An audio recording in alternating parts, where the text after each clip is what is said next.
Բարև բոլորին, ձեր հետ կրկի ես եմ Ռուբենը։ Այսօր դուք ինձ հետ կճամփորդեք նոր առեղծվածային վայրերով։ Եվ ով գիտի, միգուցե հենց մենք մի օր գտնենք նրանց գաղտնիքները։ Աշխարհը այնքան տարօրինակ է, որ թվում է հեքիաթի էջում ես։ Քարե ծառեր, տաք լիճ ձմռան մեջ, մագնիսական բլուրներ, որոնք խաբում են տրաբանությանը։ Պատրաստ եք, ուրեմն գնացինք։ Սկսենք Լոխ Նեսի լճից, որը գտնվում է Շոտլանդիայում։ Մարդիկ հավատում են, որ այնտեղ ապրում է մի իսկական ջրային հրեշ՝ Նեսին։ Նեսիի մասին պատմությունները սկսել են շատ վաղուց։ Ոմանք ասում են, որ տեսել են նրա փորագունդ մարմինը, բայց ոչ ոք չի ապացուցել նա կա թե չկա։ Գերմանիայում կա մի ամրոց, որի անունը Նոյշվայնշտայն է։ Այս ամրոցը հեքիաթային աշխարհից է։ Այստեղ ամեն ինչ կախարդական է։ Բարձր լեռներ, թաքնված սենյակներ ու մեծ դռներ։ Ու երկե հազարավոր երեխաներ ամեն տարի այցելում են այս ամրոցը։ Ասում են, որ Դիսնեյը տեսել է այս ամրոցը ու ոգեշնչվել է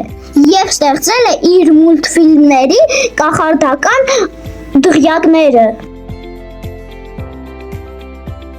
Երրորդ վայրը մագնետիկ բլուրն է, որը գտնվում է Հնդկաստանում։ Այն սովորական բլուր չէ։ Այս բլուրը կարծես ունի մագնիսական ուժ։ Այս բլուրով մեքենաները ինքնուրույն են բարձրանում։ Ասեմ, որ Հայաստանում ևս կա նման վայր։ Հայաստանում այդ առեղծվածային վայրը գտնվում է Արագած լեռում և Ամբերդի տարածքում, որտեղ շատերն են փորձարկել այդ տարօրինակ երևույթը,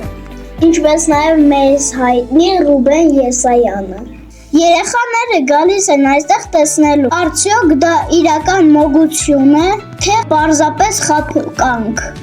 Մի մոռացեք բաժանորդագրվել իմ ալիքին, դնել լայքեր, մեկնաբանություններ, քանի որ դիտողների 40%-ը նայում է առանց բաժանորդագրության։ Գնացեք և մեկնաբանություններում գրեք, թե վիդեոներից որ ֆորմատն է քեզ դուր գալիս։ Որորդ վայրը քարե անտառն է, որը գտնվում է Չինաստանում։ Պատկերացրեք մի անտառ, որտեղ ծառերի փոխարեն քարե սյուներ են, բարձր ու տարօրինակ ձևերով։ Դա հենց իրական վայր է, քարե անտառ է։ Ասում են, սա առաջացել է հազարավոր տարիներ առաջ, իսկ տեղացիները հավատում են, որ այստեղ բնակվում են քարե որդիներ։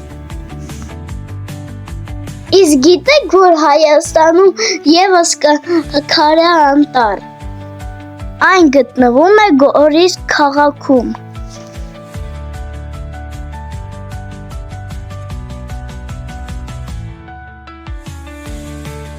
Հինգերորդ առեղծվածային վայրը Կապուտ լիճն է, որը գտնվում է Իսլանդիայում։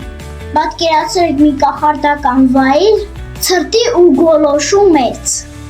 Ջուրը կապույտ է, մաքուր ու փայլուն։ Այս լճի ջուրը մշտապես տաք է, նույնիսկ ձմռանը։ Գնա և մեկնաբանություններում գրիր, թե որ առեղծվածային վայրը քեզ դուր եկավ։ Դե ինչ այսօրվա համար այսքանն էր, կհանդիպենք մյուս շաբաթ։